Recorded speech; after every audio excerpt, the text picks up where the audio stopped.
ख्वाहिश की शादी निश्चल से हुई थी। ससुराल में ख्वाहिश की एक ननद थी जिसकी शादी हो चुकी थी। ससुर जी रिटायर हो चुके थे और अच्छी खासी पेंशन पाते थे। निश्चल एक सॉफ्टवेयर इंजीनियर था। पूरा पढ़ा लिखा परिवार था, कोई किसी के ऊपर आश्रित नहीं था। देखा जाए तो सब कुछ बहुत अच्छा था। ख्वाहिश बहुत खुश थी ऐसा ससुराल पाकर। शादी के एक हफ्ते बाद ख्वाहिश ने निश्चल से बोला कि चलो आज मूवी देखने चलते हैं। निश्चल ने बोला अच्छा ठीक है, मैं मम्मी पापा को बताकर आता हूँ। निश्चल जैसे ही अपने मम्मी पापा से बात करने जा रहा था कि निश्चल की मम्मी शैलजा जी ने बोला आज तो मेरे कमर में बहुत जोर का दर्द हो रहा है, बेटा जरा ख्वाहिश से बोल मेरी कमर में थोड़ा बाम लगा दे, मेरे से तो बिल्कुल खड़ा ही नहीं रहा जा रहा। निश्चल ने देखा कि मम्मी की तबीयत खराब है और जाकर उसने ख्वाहिश को बोला कि आज तो फिल्म देखने नहीं जा सकते, मम्मी के कमर में बहुत दर्द है, जाकर जरा मम्मी का कमर में बाम लगा दो। ख्वाहिश ने जाकर सास की कमर में बाम लगा दिया, साथ ही गर्म पानी का थैला भी दे दिया सिकाई करने के लिए। उसके 3-4 दिनों के बाद ख्वाहिश की छोटी बहन दरिया का बर्थडे था और ख्वाहिश और निश्चल को वहाँ पर जाना था। कोई पार्टी नहीं थी। दरिया ने अपनी तरफ से दीदी और जीजा को एक रेस्टोरेंट में ट्रीट दी थी जिसमें सिर्फ दीदी और जीजा को बुलाया था। निश्चल ने सोचा कि चलो मम्मी पापा से बता देते हैं कि दरिया ने हम दोनों को ट्रीट दी है, हम लोग मजाक मस्ती करना चाहते हैं और 1-2 घंटे में वापस आ जाएंगे।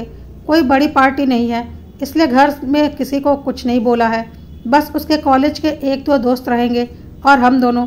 निश्चल जैसे ही मम्मी के पास गया, उसने अभी अपनी बात की भी नहीं थी कि उसकी मम्मी ने बोला बेटा आज तेरी बहन झलक आने वाली है अपने भाभी के हाथ का खाना खाने के लिए।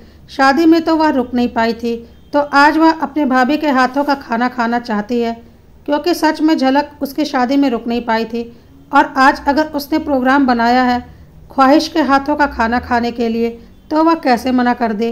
इसलिए उसने ख्वाहिश से जाकर बोला कि दरिया को बोल दो हम पार्टी में नहीं आ पाएंगे, झलक आने वाली है तुम्हारे हाथ का खाना खाने और वह तुम्हारी इकलौती ननद है, तो अगर तुम यहाँ से चली गई तो उसे बहुत बुरा लगेगा।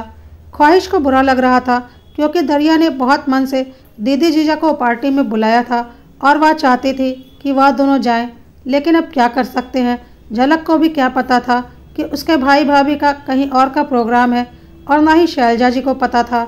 ख्वाहिश ने फ़ोन करके दरिया को सारी बातें बता दी और बोला क्या करें, बाई चांस ऐसा हो गया, अब फिर कभी मिलना होगा।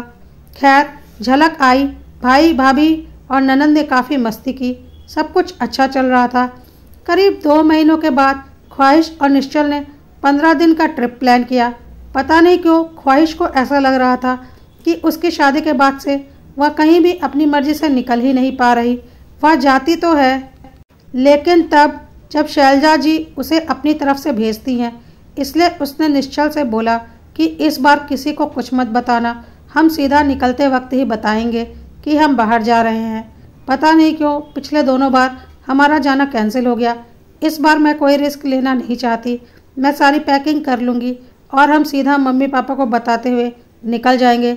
निश्चल को भी ऐसा लग रहा था कि ख्वाहिश जब से आई है उसकी कोई भी ख्वाहिश पूरी नहीं हो पा रही है और उसने भी बोला हाँ इस बार तुम चिंता मत करो, हम ट्रिप पर ज़रूर जाएंगे। अभी उनके ट्रिप पर जाने में करीब 5 दिन बचे ही थे कि एकाएक शैलजा जी का बीपी बिल्कुल लो हो गया और शुगर भी हाई हो गई। उन्हें अस्पताल में एडमिट करवाना पड़ा। अब ऐसी कंडीशन में ख्वाहिश और निश्चल कैसे ट्रिप पर जाते, और यह सब कुछ जानबूझकर तो किया नहीं गया था क्योंकि किसी को ट्रिप के बारे में कुछ भी पता ही नहीं था। लेकिन फिर भी ख्वाहिश को ऐसा लगता था कि वह कुछ भी प्लान बनाती है, किसी न किसी वजह से उसका वो प्लान फेल हो जाता है। पता नहीं क्यों पर ऐसा हो जाता है। उसे लगता था कि हो सकता है निश्चल अपनी मम्मी से सारी बातें शेयर कर लेता होगा और फिर मम्मी को पसंद नहीं होगा कि ख्वाहिश अपनी मर्जी से कोई डिसीज़न ले, इसलिए वह कोई ना कोई रोड़े उसके रास्ते में लगा देती थी। इस बात पर ख्वाहिश और निश्चल के बीच कभी कभी लड़ाई भी हो जाती थी। निश्चल बोलता था कि ऐसी कोई बात नहीं है और ना ही मेरी मम्मी ऐसा कोई गलत काम करने वाली है, यह सब तो बाय चांस हो जाता है और हर बार तुम्हारा प्लान फेल हो जाता है, जबकि हर बार तो हम बिल्कुल लास्ट में ही मम्मी को बताते हैं, लेकिन उसके पहले ही मम्मी का कोई प्लान रहता है या फिर उनकी तबीयत खराब हुई रहती है या सब बस बाय चांस ही होता है। इन्हीं सब बात से ख्वाहिश और निश्चल के बीच में लड़ाइयाँ हो रही थी, लेकिन इन बातों का कोई मतलब नहीं था, क्योंकि सच्चाई यही थी कि निश्चल और ख्वाहिश का ट्रिप भी कैंसिल हो चुका था।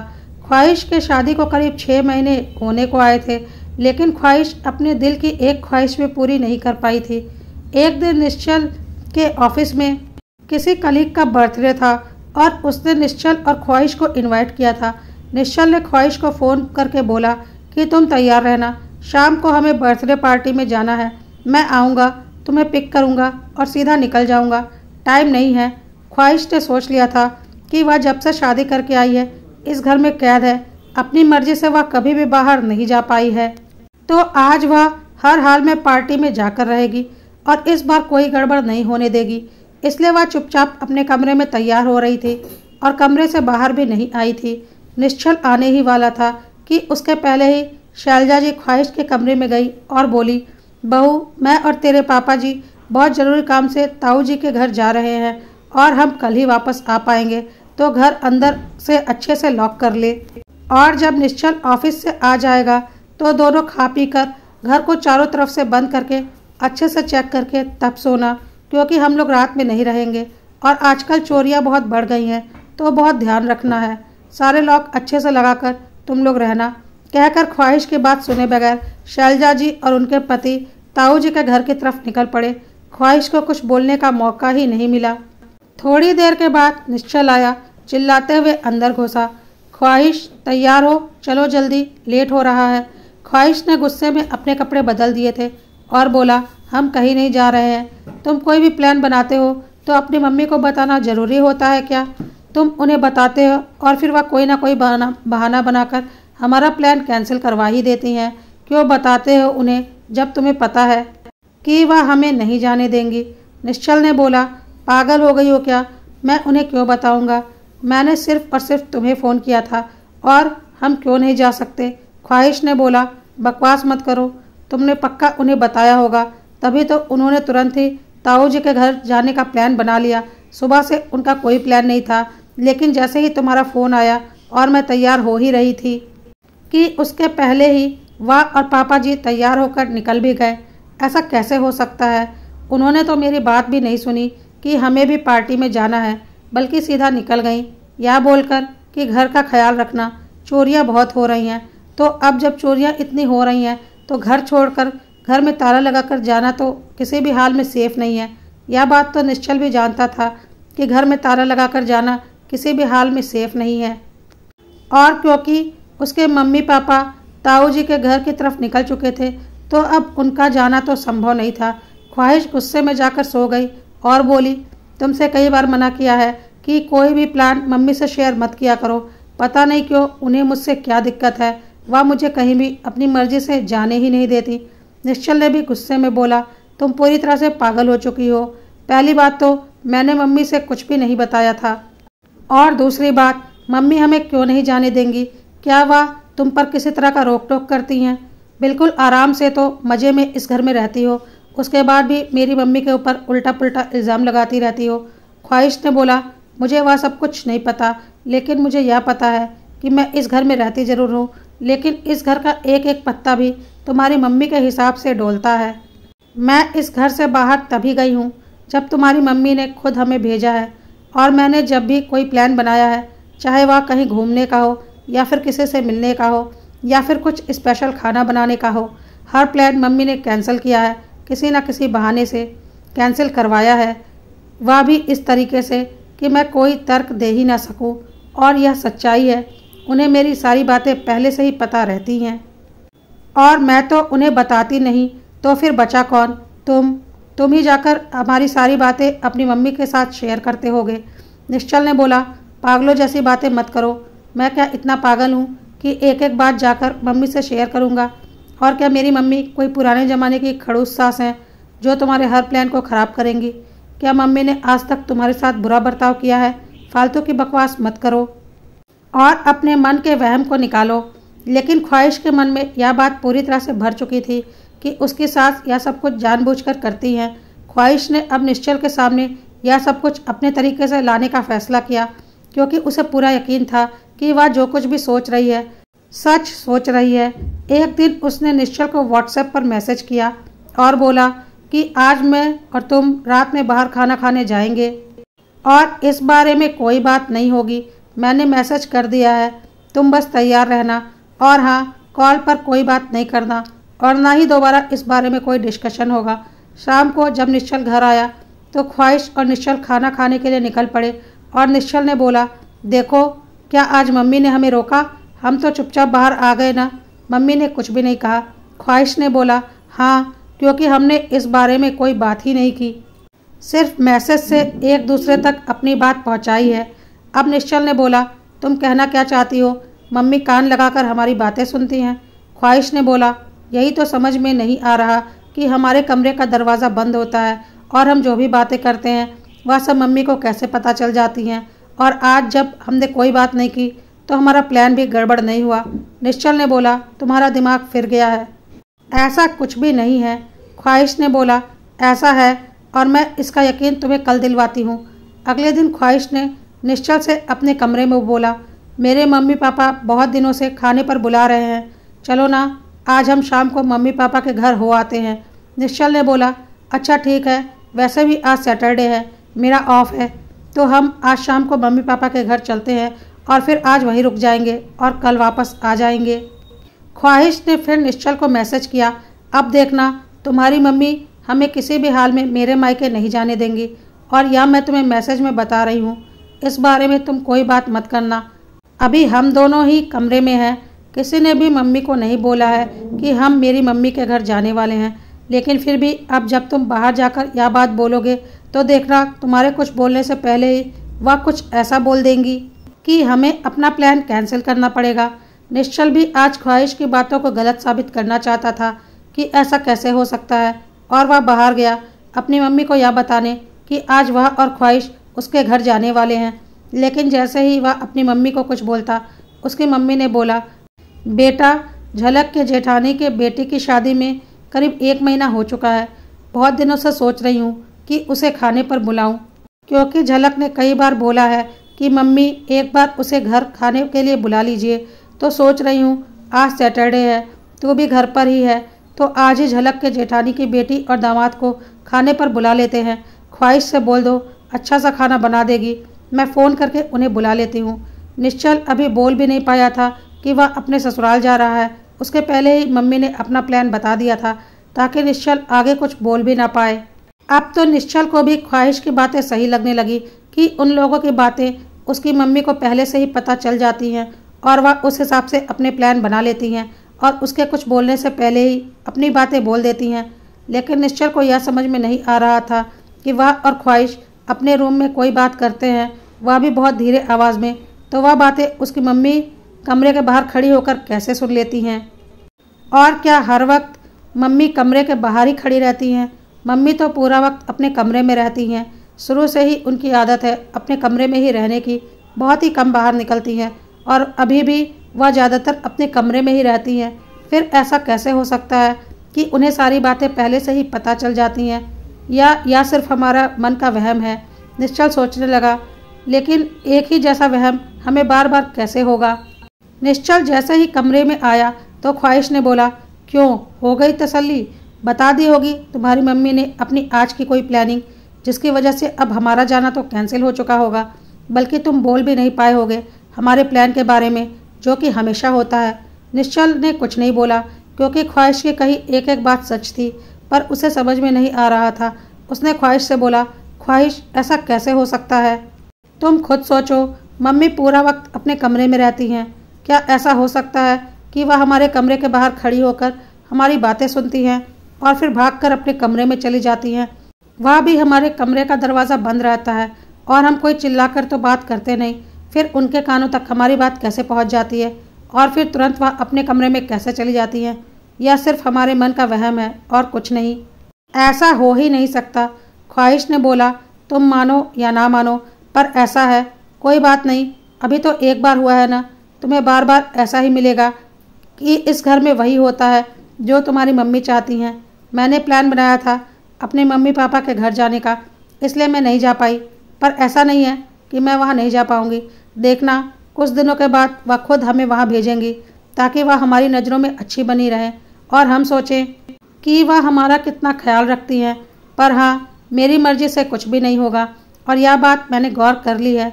निश्चल कुछ नहीं बोला क्योंकि वह किसी भी हाल में अपनी माँ को गलत नहीं मान सकता था। एक दिन निश्चल ऑफिस से लौटा और ख्वाहिश से बोला, मुझे ऑफिस में अच्छी परफॉर्मेंस के लिए 50,000 का बोनस मिला है। तुम बहुत दिनों से नया फ़ोन लेने के लिए बोल रही थी ना, चलो आज तुम्हारे लिए तुम्हारा मनपसंद फ़ोन खरीद लेते हैं।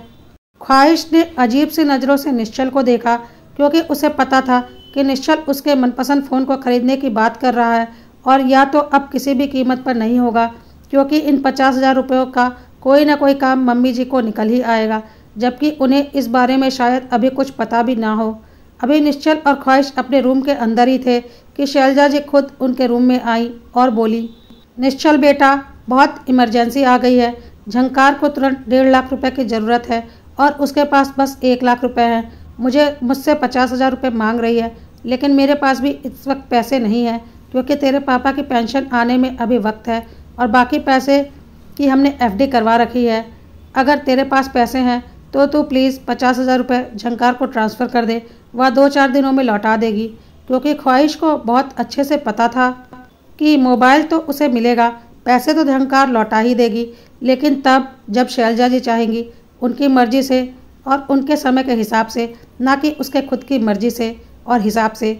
आज तक यही सब तो हो रहा था उसके साथ, उसकी हर इच्छा पूरी होती थी, लेकिन तब जब शैलजा जी चाहती थी, ना कि तब जब ख्वाहिश और निश्चल चाहते थे। अब तो निश्चल भी हैरान हो गया कि उसने 50,000 रुपये की बात की और तुरंत मम्मी ने 50,000 रुपये की बात कर दी। निश्चल ने इस बार सोच लिया था कि इस बार तो दूध का दूध और पानी का पानी करके रहेगा और उसने अपनी मम्मी से बोल दिया, मम्मी, इस वक्त मेरे पास 50,000 रुपये कहाँ से आएंगे? मेरे पास बिल्कुल पैसे नहीं हैं। मैं 50,000 रुपये कहाँ से दूँ? आप झंकार से कहिए कि कहीं और से इंतज़ाम कर ले, अभी तो मेरी सैलरी आने में भी वक्त है। यह सुनते ही शैलजा जी भड़क उठी और बोली, शर्म नहीं आती ऐसी बकवास करते हुए? अभी बीवी को 50,000 का फ़ोन दिलाने की बात कर रहा था, पर अभी बोल रहा है कि 50,000 रुपये नहीं है। बहन के इमरजेंसी की तुझे कोई फिक्र नहीं और बीवी को 50,000 का फ़ोन दिलाने के लिए बोनस के 50,000 रुपये तेरे पास हैं। क्या तुझे आज ऑफिस में परफॉर्मेंस बोनस नहीं मिला है 50,000 रुपये का? अब निश्चल ने साफ साफ माँ से बात करने की सोची क्योंकि शैलजा जी ने खुद ही अपने मुंह से सारी बातें उगल दी थी। निश्चल ने बोला, माँ, यही बात तो मैं आपके मुंह से सुनना चाहता था।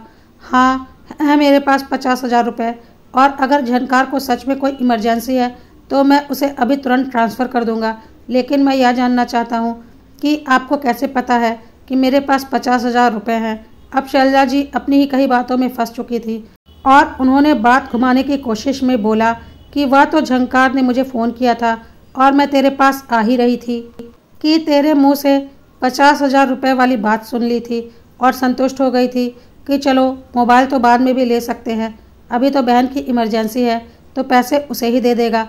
पर तूने तो साफ मना कर दिया, इसलिए मुझे बहुत गुस्सा आ गया कि तू अपनी बहन के इमरजेंसी को किनारे करके अपनी बीवी के लिए मोबाइल लेने के लिए झूठ बोल रहा है। निश्चल ने बोला, ऐसी कोई बात नहीं है माँ, अगर झंकार को सच में कोई इमरजेंसी है तो 50,000 तो क्या, मैं अपना पूरा बैंक अकाउंट खाली करने को तैयार हूँ, पर अगर सच में इमरजेंसी है तो। और निश्चल ने झंकार को फ़ोन लगा दिया और पूछा, झंकार, क्या तुझे सच में अभी तुरंत 50,000 रुपये की इमरजेंसी है? देख, मुझे सच सच बताना, तुझे मेरी कसम है और हमारे रिश्ते की कसम है, मुझे सारी बातें सच सच जाननी है।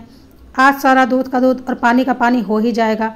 तब तक शारदा जी के पति यानी कि निश्चल के पिताजी भी कमरे में आ चुके थे और वह भी सारी बातें सुन रहे थे और अपना सर पकड़कर बैठ गए थे क्योंकि उन्हें पता था एक ना एक दिन यह तो होना ही था।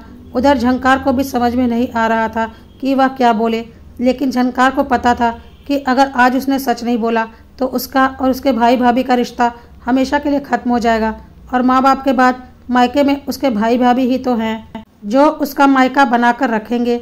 इसलिए झंकार ने बोल दिया, भाई, मुझे ऐसी कोई इमरजेंसी नहीं थी, मुझे तो मम्मी ने फ़ोन करके बोला कि तू भाई से 50,000 रुपये तुरंत इमरजेंसी बोलकर मांग ले और 3-4 दिनों के बाद लौटा देना जब मैं बोलूँ। तब निश्चल ने आगे झंकार से पूछा, और एक बात बता, उस दिन जब तू हमारी शादी के बाद ख्वाहिश के हाथ का खाना खाने के लिए आई थी तो तेरे खुद की प्लानिंग थी या वह भी तुझे मम्मी ने ही बुलाया था? झनकार ने बोला, नहीं भाई, मुझे मम्मी ने फ़ोन करके बोला था कि आज तो यहाँ भाभी के हाथों का खाना खाने के लिए आ जा, इसलिए मैंने प्लान बनाया था। निश्चल ने आगे पूछा, और उस दिन जब तेरी जेठानी की बेटी और दामाद खाने पर आए थे वह किसकी प्लानिंग थी? तो झनकार ने बोला, वह भी मम्मी ने फ़ोन करके बोला था कि आज तेरे जेठानी के बेटी और दामाद को खाने पर बुला लेते हैं। मैंने तो मम्मी को नहीं बोला था, क्योंकि आप तो जानते ही हो मेरा और मेरे जेठानी का आपस में कुछ खास बनता नहीं है, तो फिर मैं क्यों उनके बेटी दामाद को अपने मायके खाने पर बुलाने के लिए बोलूँगी? पता नहीं वह लोग क्या सोचें। फिर मुझे लगा कि मम्मी बेटे दामाद को खाने पर बुलाना चाहती हैं, तो इससे मेरा क्या लेना देना? मेरे जेठानी को क्यों बुरा लगेगा? उन्हें तो अच्छा ही लगेगा, इसलिए मैंने कुछ नहीं बोला। अब निश्चल को सब कुछ समझ में आ चुका था और वह अपनी मम्मी की ओर देखने लगा और बोला, यह सब क्या है मम्मी? अब तो कुछ बोलिए। लेकिन शैलजा जी चुप मार कर बैठी थीं, उन्हें कुछ भी नहीं बोलना था। लेकिन अब निश्चल के पिताजी ने सोच लिया था कि अगर अब वह चुप रहे तो यह घर बुरी तरह से बिखर जाएगा। निश्चल के पिताजी ने बोला, मैं बताता हूँ, तुम एक बात और भूल गए कि जब तुम और ख्वाहिश ट्रिप पर जाने वाले थे उसके 5 दिन पहले तुम्हारी माँ हॉस्पिटल में एडमिट हो गई थी। वह भी उसने जानबूझकर किया था। जानबूझकर उसने अपने बीपी और शुगर की दवाइयाँ लेनी बंद कर दी थी, जिसकी वजह से वह बीमार पड़ गई थी और अस्पताल में एडमिट हो गई थी ताकि तुम्हारी ट्रिप कैंसिल हो जाए। और मैं तुम्हें यह भी आज बताता हूँ कि तुम्हारी माँ ने यहाँ क्या कर रखा है।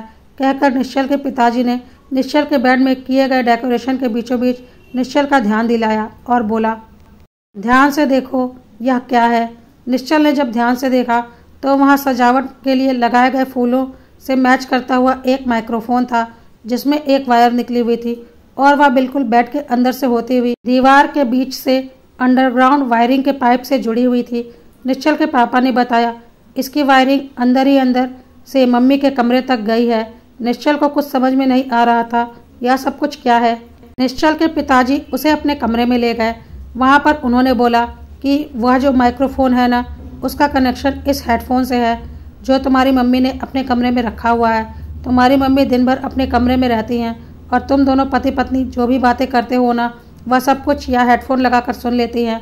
उसने तुम्हारी शादी के पहले घर में जो काम करवाया था उस वक्त इलेक्ट्रीशियन का खुराफाती दिमाग लगवाकर यह फिटिंग करवा दी थी ताकि वह बहू की सारी बातें सुन सके और बहू कभी भी तुम्हें अपनी माँ के खिलाफ भड़का ना सके। लेकिन इसके लिए मैंने उसे बहुत मना किया था कि वह गलत कर रही है, लेकिन वह मुझसे ही लड़ने लगी थी और बोलती थी, निश्चल मेरा इकलौता बेटा है, मैं इतनी आसानी से उसे अपने से दूर नहीं होने दूंगी और मुझे पता है कोई भी लड़की आएगी तो वह धीरे धीरे अपना हक मेरे बेटे पर जताने लगेगी और फिर धीरे धीरे मेरा बेटा पूरी तरह से अपनी पत्नी का बन जाएगा और मुझसे दूर हो जाएगा। मैं ऐसा कभी नहीं होने दूंगी। इसलिए तुम लोगों की सारी बातें वह सुनती थी।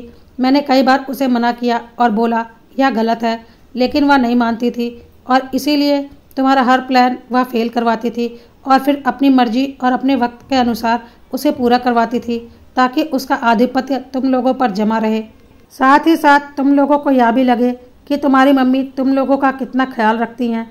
मैंने इस बात का शुरू से विरोध किया था, तुम मानो या ना मानो, लेकिन उसने मेरी बात कभी नहीं सुनी और उसका नतीजा आज देख लो।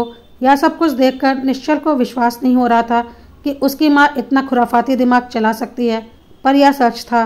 निश्चल ने जाकर चेक किया तो सच में हेडफोन लगाने पर उसके रूम में जो भी बातें हो रही थीं बिल्कुल क्लियर मम्मी के रूम में सुनाई पड़ रही थीं। अब सब कुछ समझ में आ चुका था कि मम्मी निश्चल और ख्वाहिश के बीच की एक एक बात पहले से कैसे जान जाती थी। यह सब कुछ देखकर ख्वाहिश और निश्चल हैरान थे कि बेटे पर अपना हक कायम रखने के लिए कोई माँ इस हद तक जा सकती है कि सारी मर्यादाएं ही पार कर जाए। निश्चल बहुत दुखी था अपनी माँ के इस रवैये से और उसने बोला, माँ मैं आपसे दूर कभी नहीं था, लेकिन आपकी इस हरकत ने आज मुझे आपसे बहुत दूर कर दिया। मैं और ख्वाहिश चाहकर भी इसे कभी नहीं भूल पाएंगे। अगर आप ऐसा कुछ नहीं करती तो शायद हम लोग हमेशा एक साथ प्यार से रहते, क्योंकि मुझे भी पता है मैं आप लोगों का इकलौता बेटा हूँ और आप लोगों की सारी जिम्मेदारी मेरी है। लेकिन आपने यह जो हरकत की है, इस हरकत के बाद अब मैं आपके साथ आपके घर में नहीं रह सकता। अभी फ़िलहाल तो बिल्कुल नहीं रह सकता। मैं और ख्वाहिश आज अभी और इसी वक्त यह घर छोड़कर जा रहे हैं। अगर वक्त के साथ हमारे जख्म भर गए तो हम ज़रूर लौट कर वापस आएंगे, लेकिन अभी मैं इस बारे में कुछ नहीं कह सकता। आपने खुद अपने बेटे को अपने से दूर कर दिया। शैलजा जी निश्चल और ख्वाहिश को रोकते रह गई, लेकिन उन्होंने उनकी कुछ नहीं सुनी और चुपचाप घर छोड़कर निकल गए। निश्चल के पिताजी चुपचाप खड़े थे, क्योंकि उन्हें पता था उनकी पत्नी ने पुत्र मोह में आकर एक गुनाह किया था, एक अमर्यादित गुनाह जिसकी कोई माफ़ी नहीं थी।